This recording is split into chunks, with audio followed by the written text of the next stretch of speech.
So I guess to start off, anybody watching this right now is going to say, "Wait a minute here, we're in another wave of COVID. The Delta variant is out there, and both of you have recently left St. Luke's, That's right.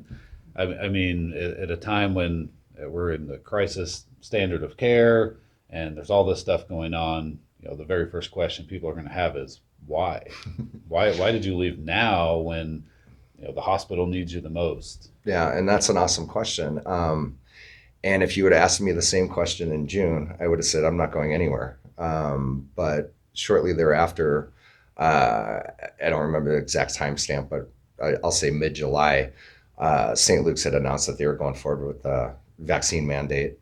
And with that being said, what was explained to me was that as of September 1st, if we weren't vaccinated, we'd be putting on a written up escalating write-up process with the last day being September 20th. And if I still wasn't vaccinated by then, I'd have to leave the facility. With that being said, I gave it a lot of thought. I used my experience both in the emergency department and dealing with, sick people for 25 years, weighed my own risk analysis, and I decided that the vaccine at this point was not something I was interested in. So I had made it a choice with the ultimatum being I would lose my career of 25 years over this based on what they had announced. So I had made my last day August 27th because of that. Okay. That was part of the reason, on top of some other reasons aside from that decision I had to make. Sure.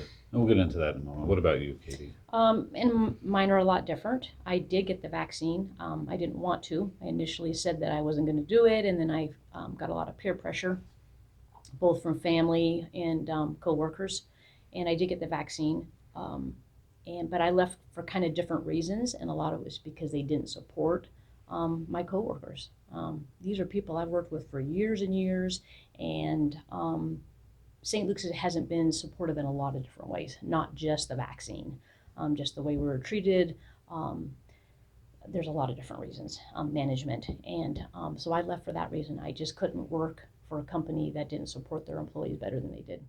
Did you say you had given 2 weeks notice? No, or I gave 3. 3 weeks. Luke's requires They 3, and I required gave 3. So in 3 Yeah. weeks, though, nobody. Oh, I didn't Nobody even in I upper didn't even management have reached out? acknowledgement when I did it. Even our immediate director, she came to me and she said Sure. something, but nobody said a word. It was almost like I thought, oh, did I send that? Maybe I didn't send. I mean, I didn't have any response from anybody. It was Wow. amazing. It's like, you're just going to let me walk out the door. You're not going to talk to me, sit me down, and nothing. I had the same experience. Melissa, our former director, she's wonderful. She's a wonderful person. She sat down and, we had a serious talk, not in length or anything like that, but we each understood where we were coming from. And I felt like, my decision definitely impacted her and now her department. But beyond that, I don't feel like nobody No. did. Nobody came to us, to No. talk to us through any of it. So. Which maybe that's normal, but I don't understand the know. rationale behind that when you have a pandemic going on and you're short-staffed